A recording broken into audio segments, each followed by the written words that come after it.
The puck. I think the puck is awesome. It's amazing to me the different measurements it takes from the atmosphere, from your surroundings, and then it spits out these words that are related to the area you're in, or the building, or the history. I think the puck for me would be the one.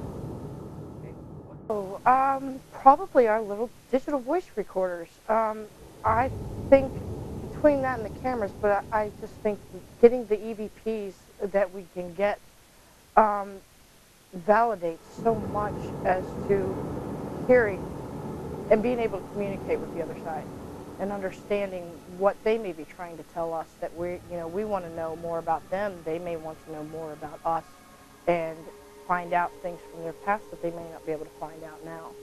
And I think it's quite interesting, and it's quite exciting to hear some of the things that we have come across so far with our EVPs. The best equipment I think we have now is the IR cameras and also the audio recorders. I do think the audio recorders probably provide the best evidence that I think of capturing disembodied sound.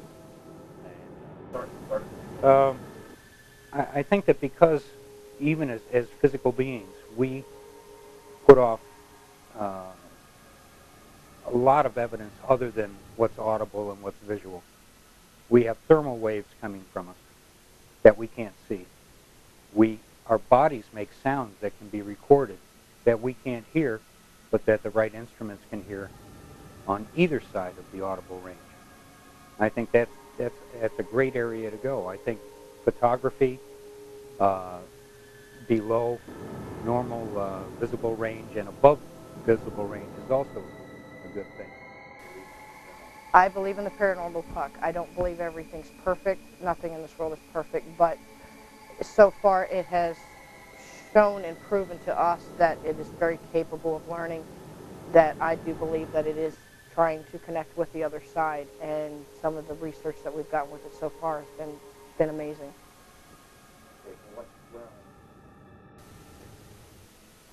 Trying to put together the equipment that we have in a way that will help us to record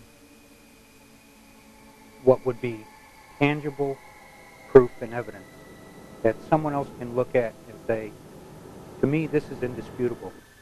This is something that says there is something beyond the physical, and that's my purpose here.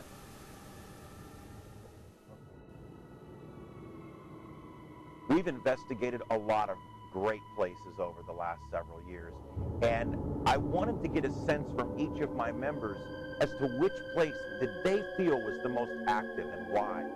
And the answers were quite diverse, I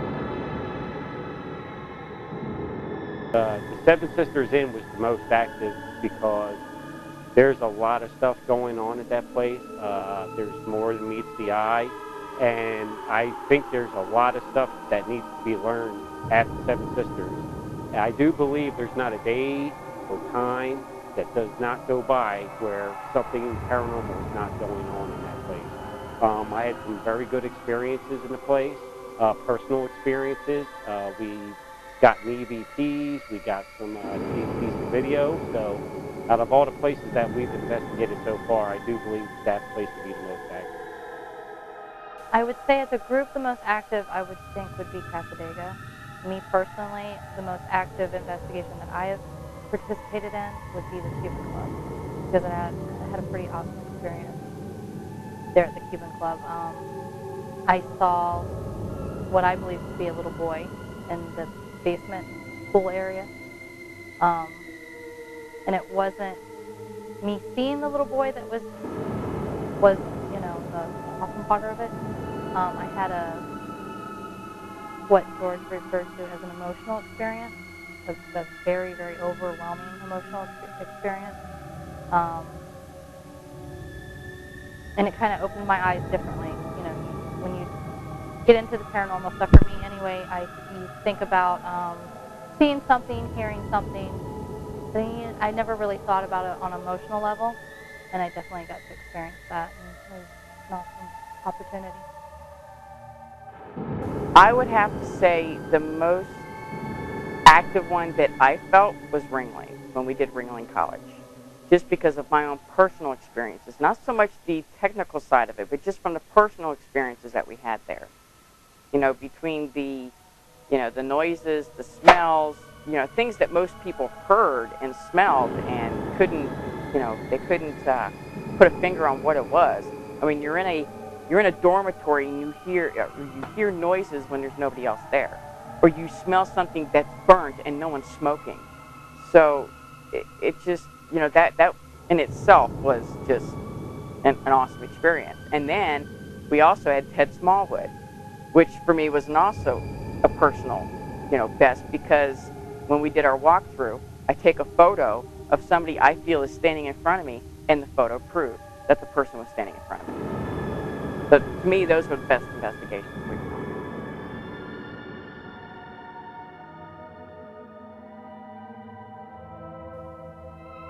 When I started Florida Paranormal Research, I never imagined that we would be able to go to so many great places, and we would be able to attain so much awesome equipment. I never imagined that we would be able to try so many different variables in so many different places. And I never dreamed that we would be this close just a few years later to finding some kind of answers to the paranormal questions that we have. What's your thoughts of the future of paranormal? I think it's endless. The research for what the field that we're in doing paranormal research is totally endless. I don't think we'll ever find all the answers, but doing as much as we can and learning more, it's like any field, like in the medical field. You learn something new every day, and it just makes it that much more exciting to want to research it more. I find that most members of my team are passionate about the paranormal because of some experience that they've had in the past. It's very rare to find a passionate paranormal researcher that just happened upon it one day on the internet. Most of them, I feel, have had some kind of personal experience, either a visitation by a loved one, a near-death experience, or they've become sensitive in some way.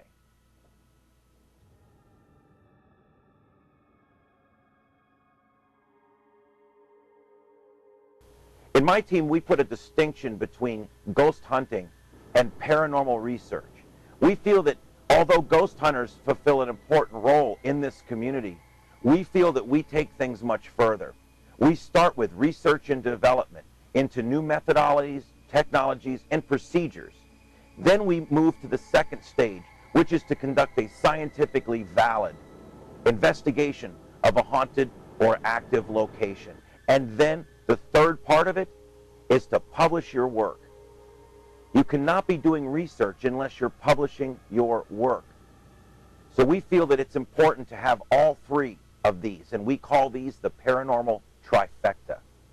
It takes all three sides of the pyramid to make the paranormal field.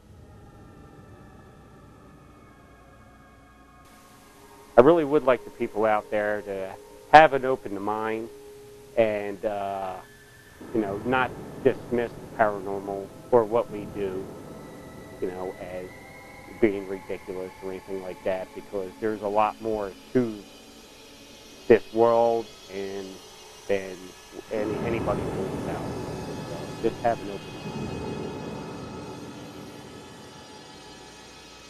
To me, the paranormal field boils down to one word, and that's passion.